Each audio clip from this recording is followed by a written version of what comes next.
उनसे बात करने फेंकने को जा गए। निकुंज गुड आफ्टरनून। आप मैं पहले ही बैठा हूँ आप देख ही नहीं रहे हो 5 मिनट से बैठा हूँ। निकुंज पूरा मोमेंटम सुधर गया। मार्केट भी नहीं देख रहा था कि इतनी बड़ी बाइंग अपॉर्चुनिटी थी। हम कब से बोल रहे थे कि भैया ये एक स्टॉक है जो कि एक एक्सप्लोसिव स्टॉक है। देखिए प्रेशर कुकर में क्या होता है ना, प्रेशर लगाते रहते हैं, जब घंटी सीटी निकलती है जोर से स्टीम निकलती है। एचडीएफसी बैंक में वही हो रहा है, लोग प्रेशर लगा रहे थे, अचानक जमीन से ऊपर चला गया। पर निकुंज हम अभी बात ही कर रहे थे कि सब कुछ तो पता था कि मर्जर होना है, लेकिन we just spoke, Ajay also give a view on this कि सिर्फ डे इतना इंपॉर्टेंस डाल देता है कि अब वो डे जो हमें अभी तक पता नहीं था कि मर्जर का डेट क्या है, अब वो डेट एकदम पास आ गया है, तो सारी कैलकुलेशन किस तरह से होगी, किस तरह से वर्कआउट होगी। आपको हैप्पी बर्थडे कब आता है? समय अभी आता है ना, तो वो डे क्यों इम्पोर्टेंट होता है? सबको पता है, फैमिली वालों को पता होता है कि प्रियंका जी का, मानसी जी का, अजय जी का बर्थडे कब आता है, पर वो डे फिर भी इम्पोर्टेंट हो जाता है। तो यही तारीख होती है। अब टेक्निकली इसको हम डिस्कस करते हैं कि इम्पोर्टेंस क्या थी। मार्केट को डेट से नहीं फ़र्क पड़ता है। लॉन्ग टर्म इन्वेस्टर को आज नहीं तो कल, कल नहीं तो परसों डे मर्जर आ रहा था, मगर टेक्निकली आपको पता है कि इससे 2 चीज़ें होंगी। नंबर 1, बुक्स में एडजस्टमेंट होता है। तो म्यूचुअल फंड्स को पता है कि भाई हमें 5,000 करोड़ का कंबाइंड एंटिटी का जो स्टॉक है वो रिड्यूस करना है, और स्टार्टिंग डेट हो जाएगी मर्जर प्लस 3 महीना, जो सेबी ने अभी तक हमें सेबी से हमें जो समझ में आया है। तब आपको पता है कि वह 12 या 13 तारीख जो जुलाई की डेट आती है, वह उसके बाद अब 3 महीने के अंदर बुक्स एडजस्ट हो जाएंगी।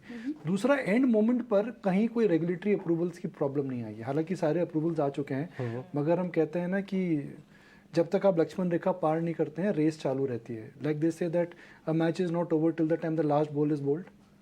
तो वही होता है कि जब तक मर्जर नहीं होता है, क्या पता पीआईएल आ जाए, क्या पता माइनॉरिटी शेयर होल्डर्स में किसी में कुछ इशू आ जाए, क्या पता कोर्ट में जाकर ही कुछ हो जाए, या कुछ हो जाए को लेकर के भी अब मुझे लगता है कि चिंता खत्म हो गई है। तीसरा, अब क्योंकि ये बड़ा स्टॉक है, इसकी एफएनओ में एडजस्टमेंट होगी। एफएनओ की बुक अब मिडिल ऑफ द सीरीज में जाएगा ये, क्योंकि मिडिल ऑफ द सीरीज के अंदर ये सडनली आपका एचडी का एडजस्टमेंट होने वाला है। निफ्टी के अंदर परिवर्तन आएगा, निफ्टी में 50 स्टॉक्स के बजाय 49 स्टॉक्स हो जाएंगे। तो एक स्टॉक आएगा। तो एक जो सीट है निफ्टी की खाली हो गई है, तो वो नया स्टॉक कौन सा आएगा उसमें हम चर्चा करेंगे। मगर ये तारीख की वजह से इतने परिवर्तन आ रहे हैं। तो हम कौन से स्टॉक की बात कर रहे थे? मैं अभी एक LTI माइंट्री की बात कर रहे थे। वो स्टॉक ऊपर क्यों गया?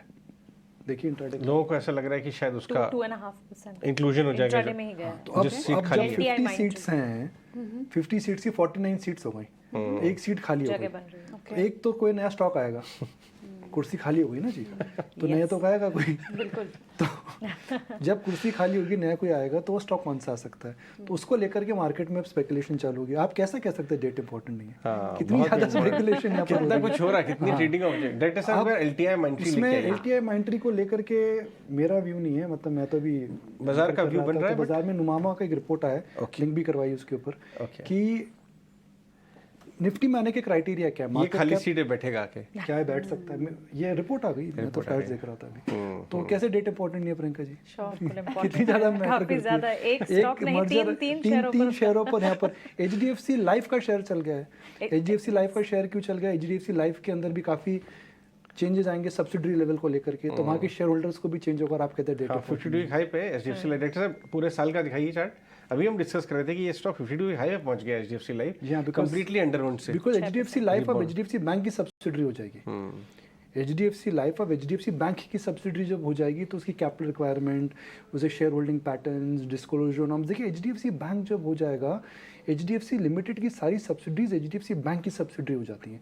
HDFC AMC, HDFC insurance.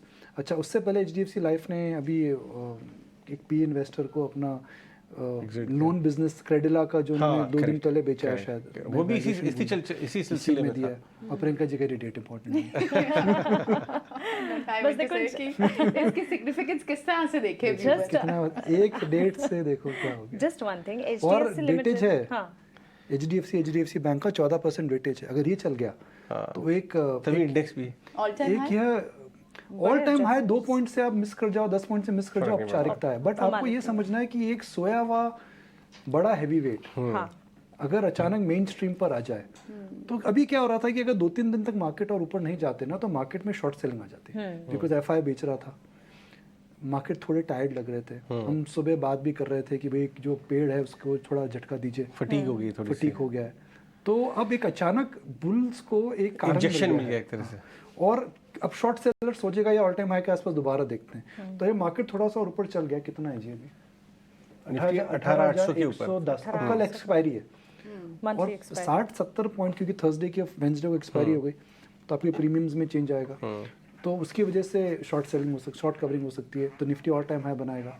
तो आप कह रहे डेट इंपॉर्टेंट नहीं है, कितनी चीज़ हो रही है, निफ्टी का रुख बदल रहा है, HDFC का रुख बदल रहा है, एक निफ्टी के अंदर नया नाम आएगा और पूरी FN एक्सपायरी बदल गई है। काफी कुछ बदल गया। इनफैक्ट ये काफी कुछ बदल भी गया, और कल की छुट्टी जो परसों एडजस्ट हो गई उसकी वजह से भी काफी कुछ बदलाव। मंथली एक्सपायरी कल आ गई, तो मुझे लगता है कि सेकंड हाफ में काफी सारी खबरें आई, प्लस HDFC बैंक मर्जर, देखिए एक बात जो है कि कि बाजार को options- डाइजेस्ट करनी हाँ, पड़ी। तो मानसी हम बात नहीं करते हैं, मगर ऑप्शंस मार्केट अब बहुत बड़ा हो गया है, स्पेशली ऑप्शंस मार्केट जो रिटेल इस समय उसमें डोमिनेट कर रहा है, काफ़ी मैटर करता है।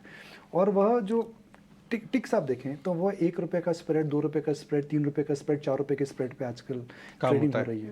अब 50 पैसा ₹1 अगर हो जाए तो वो 50% गेन है, ₹1 ₹2 हो जाए तो 100% गेन है। अब आपकी वेंसडे की एक्सपायरी थर्सडे को हो गई, थर्सडे की एक्सपायरी है वेंसडे को हो गई, तो आपको जो टाइम ड्यूरेशन है जिस पर हम ऑप्शंस की प्राइसिंग करते हैं, टाइम ड्यूरेशन आपका कम हो जाएगा। क्योंकि आपका टाइम ड्यूरेशन कम हो जाएगा, उसकी वजह से ऑप्शंस की जो प्राइसिंग है, मतलब हमें डेटा निकाल के टीवी पे भी दिखाना चाहिए कि ये ऑप्शंस प्राइसिंग में अचानक आप देखिएगा चेंज आएगा, तो छोटा चेंज है, मगर जो केवल ऑप्शंस मार्केट में 50 पैसा का स्प्रेड, ₹1 का स्प्रेड, ₹2 के स्प्रेड के लिए, उनके लिए एक दिन बड़ा काम होता है। ऑलराइट, बिल्कुल। तो HDFC बैंक के इस मर्जर की डेट आने से इतना बड़ा इम्पैक्ट हुआ, लेकिन एक बार ग्राहकों को क्या फर्क पड़ता है? शुक्रिया निकुंज से हमें समझाने के लिए। लेकिन HDFC बैंक और HDFC लिमिटेड के ग्राहकों के लिए अब किस तरह की